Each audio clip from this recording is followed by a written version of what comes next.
Mais alors vous allez me dire: «Mais comment reconnaître, en fait, un sponsor d'un observateur?» Ben, tout simplement à leur attitude et à leur questionnement. Est-ce qu'ils ont une attitude interrogative ou négative? «Ah bon? Ça fonctionne ce que tu fais?» Voire une attitude d'indifférence? Ou plutôt une attitude de sponsor positive, qui vous demande, avec plaisir: «Eh bien, toi, tu en es où dans ton activité? Comment ça se passe, le marché en ce moment? As-tu besoin d'un élément ou quelque chose en quoi je pourrais t'aider?» Voilà tout ce que, en fait, c'est la manière voilà, de quelle manière on peut reconnaître, en fait, les sponsors, des observateurs. Pardon. Jusqu'à présent,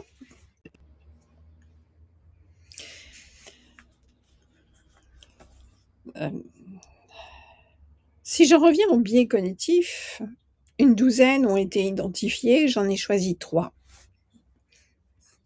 Notamment, le biais de similarité. C'est une tendance, en fait, qui consiste, à nous associer à des personnes qui nous ressemblent et à ne pas dépasser le cadre de chacun. On reste, en gros, en vase clos.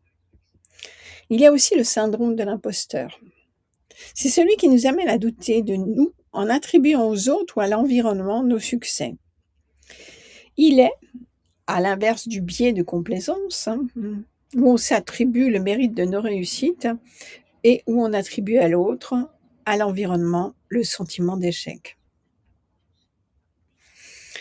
Et puis un troisième, un biais qui est le biais d'autocensure.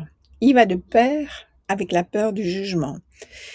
Il va nous empêcher de parler, de nous exprimer, d'exprimer notre accord, notre désaccord, nous limitant ainsi à ce que nous connaissons.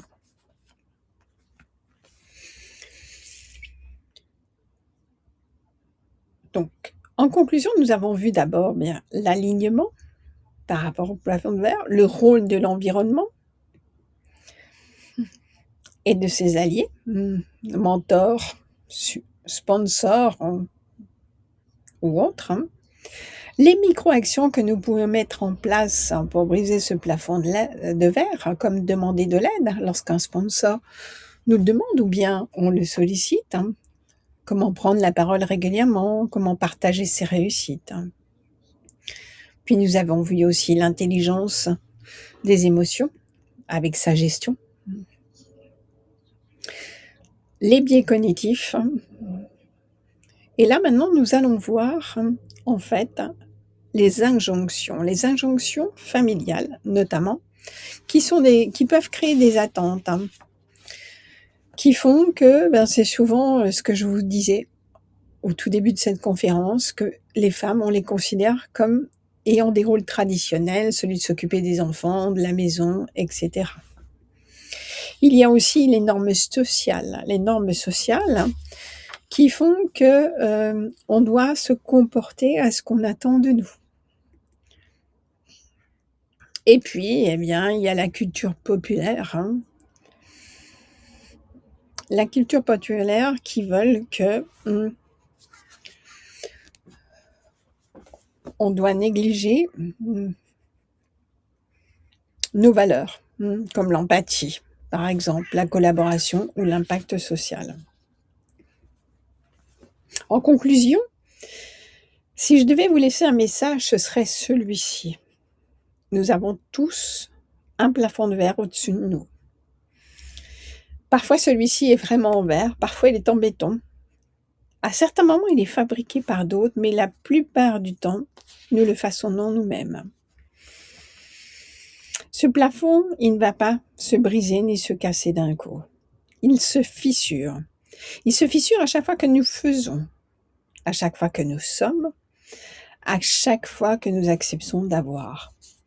Faire, être, avoir. 3 verbes, 3 mouvements, 3 permissions. La permission d'agir, la permission d'exister pleinement, la permission de recevoir sans s'excuser. Le vrai sujet n'est-il pas l'espace qui vous attend au-dessus de ce plafond? Alors voilà ce que je vous souhaite. Je vous souhaite de sortir avec l'intention de choisir un verbe, un seul, et de le renforcer, un pas après l'autre, un étage après l'autre, car le plafond en soi n'est pas un problème. Ce qui est un problème, c'est la vision que nous avons de lui. Je vous remercie.